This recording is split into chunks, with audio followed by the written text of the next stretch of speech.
ISIS is being decimated in Syria and Iraq, which you wouldn't know it by watching the major news networks. Also, President Trump announces a major move from Tel Aviv to Jerusalem as Israel's U.S. embassy.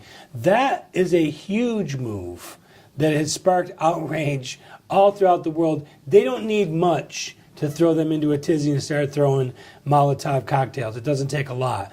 But to declare Jerusalem Israel's capital, when there's a big dispute between the religions, that was a very bold move. Well, it's a bold move.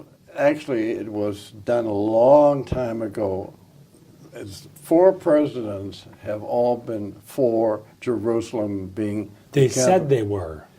They said, but they have delayed it. No, they really said it's our policy to have Jerusalem.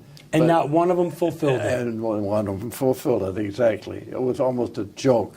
And Trump is not joking. No, Trump, I don't, at this point, if you would ask me, why is he doing it, I cannot even give you a reason, because I don't see any value to him. There's no upside in it at all, is there? No, there's no upside whatsoever. If you believe in God, if you believe in the Jewish, the Jewish people, the Jewish people were sent by God originally to extol his virtues and the fact that there is a God of the universe, then you would find a rationale behind it. But most people don't. Most people will say, yes, they do, but they really don't. But from a political standpoint, from a geopolitical standpoint, there's no advantage for him to do that. All he's doing is shaking up the Europeans are going bananas because... what about the Palestinians? Well, the Palestinians... I know. Do you know what the word Palestinian stands for? Philistines. Originally, the Romans, when they finally took over Israel from the Jews, started calling them Palestinians, which is a word for Philistines, because the Philistines... So then what should we call them? The Philistines were the worst enemies that Israel ever had. I'm only saying is... Israeli Arabs? We'll call them the Israeli Arabs? I'm making the point only, what does Palestinian stand for? Do you know that before Israel became a fact in May of 1948, all Jews that lived in Israel or were lucky enough to get out of Europe alive to come to Israel were called Palestinians? That Palestinians meant anybody that lived in the area that the Romans originally renamed as Palestine. So the name doesn't mean anything. What it is, what the Europeans are trying to do, they're trying to please the Muslims of the world. The Muslims of the world today have a very tremendous clout, and don't step on the feet of the Muslims. You step on the feet of a few Jews in Israel, they're not going to hurt you. Or some Christians. Yeah. Well, the only real Christians who really believe in God and what the evangelicals. Christian evangelicals, I am very proud of them. I consider myself, in a way, a Christian evangelical. I'm not making a religious change here on the show. I'm only saying they're wonderful people. And Jerry Falwell, the story behind Jerry Falwell is that there was a Baptist minister who said, God does not hear the prayer of the Jews. I called Jerry Falwell personally, got to know him very, very well. And he said, what do you want me to do? Would you talk to he said, I'll go further. I'm going to take this Baptist minister to Israel for 2 weeks. I'll pay for it. The guy came back totally converted and took back what he said. And this was the beginning of the International Fellowship of Christians and Jews, which I'm very proud to say that I was a founder of. Really? And it's now become a huge, huge organization. And I got a local rabbi from Skokie, Illinois, to get involved, and he, of course, is a big shot, which is fine. I'm not looking forward for a pat on the back on it, but I'm so proud of the fact that there are 60 million Christian evangelical Christians in this country, 90% of whom voted for Trump, by the way. You know, another really kind of unknown truth if you ask most Arabs that live in Israel, they're pretty happy. Oh, are you kidding? Their way of life is better than it is any place else. But if you would look at the way that the media portrays it, these people are outraged and hate Israel and want to wipe Israel off the map. It's interesting you bring that up. There was some woman that was interviewed, and she said, I'm getting sick and tired of these intifadas and so on. We are doing very, very well. We've got jobs. We have villages where our people are. They work for Jewish people. That's fine. I don't want another war. I want life to be going. I want my kids to grow up and have a good life, not go out in the street and protest every day. Now, if you talk to the average person in Gaza, that's a different story. Now, Jerusalem is claimed by both religions. How does that break down? Well, first of all, Jerusalem was a Jewish city. Correct. It never was anything else but that. Remember that Muhammad only came about less than 2,000 years ago. And they say that he came to Jerusalem in order to go to heaven from there. King Solomon, who built the temple originally about 2,000 years ago, this was a Jewish king. And he built it. This was always a Jewish area. It never was anything but that.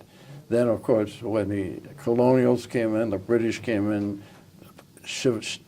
projected it into their point of view. The Romans took it over.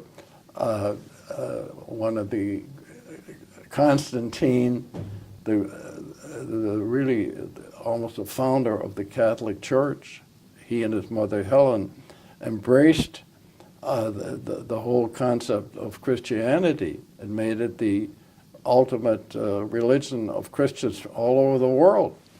So everything is being done because it has served a purpose to some particular group. But the answer is yes, Jerusalem is a Jewish city. God wanted it to be a Jewish city. The Solomon Temple was there as a Jewish entity.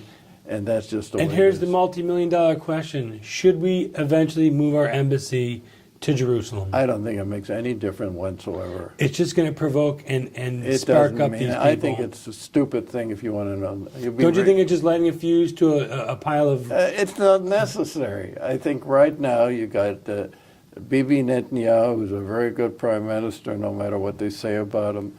They have one of the greatest armies in the world. You should talk to the Secretary of the Air Force or people in the military. He says those Israeli soldiers are the best. Mossad, their intelligence service, is the best in the world. They're doing just great. Well, they have to be. Well, they have to be. But They're the size of New Jersey. But it doesn't necessarily mean they are. You know, I'd like to be something too, but if I don't have the capability. Well, if they're not going to be there. I know, but you're making it sound like they're doing it only in order to survive. They are doing it in order They're to also survive. doing it because they got the capability of doing it. And they have to. Yeah. If they don't, they're wiped off the map. Well, I'll tell you one thing. I think the Jewish people in Israel are the best Jewish people in the world right now. I couldn't disagree with that. Moving on, ISIS. Not hearing much about ISIS being removed from Iraq and Syria. I know that the media doesn't want to give Donald Trump any victories. They especially don't want him to get a victory in the Middle East. But that's exactly what's happening. The Iraqi military is holding celebrations and parades every day out of cities that they've kicked ISIS out of. Yeah, thanks to the United States and the support we've given them finally, which we didn't get under Obama. Obama, In 10 months. Yeah, if a Hillary would have been in there, ISIS would be flying high, wide, and handsome.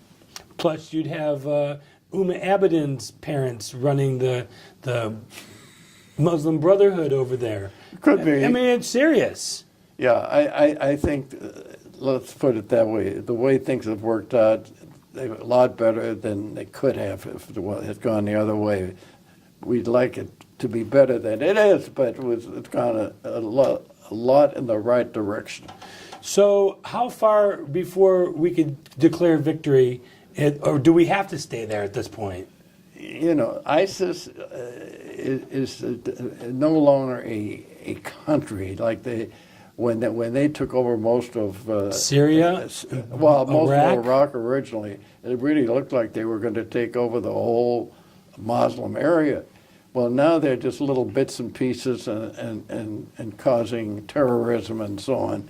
I think they're finished. Can we leave the Iraqis to hold the fort, or do we have to have a presence there? We have to have a presence there because the Iraqis are nothing, for God's sake. I think the best Iraqi leader ever was Saddam Hussein. He was a crazy killer, but he kept that country together and kept the Iranians away from being what they are today. Iran is now the most powerful country in the Middle East because they're being backed by the Russians. They're being backed by the Europeans. Chinese? The Chinese. Everybody is getting And on the isn't it funny? bandwagon. They've been very, very quiet, haven't they? Well, they know it's to their benefit to be quiet right now. You know, they had the Ayatollah Khomeini, and now they got the Ayatollah Khamenei. They are a religiously ruled country by the Shia. It's a Shia country, 100%, and they're going to keep it that way. And you know, when on June 9th, when they had the election, there was a chance that they could have been upset, but Obama stayed away. Oh, you're from talking about 09, Oh, 2009? I'm going back to '09, Yeah. yeah.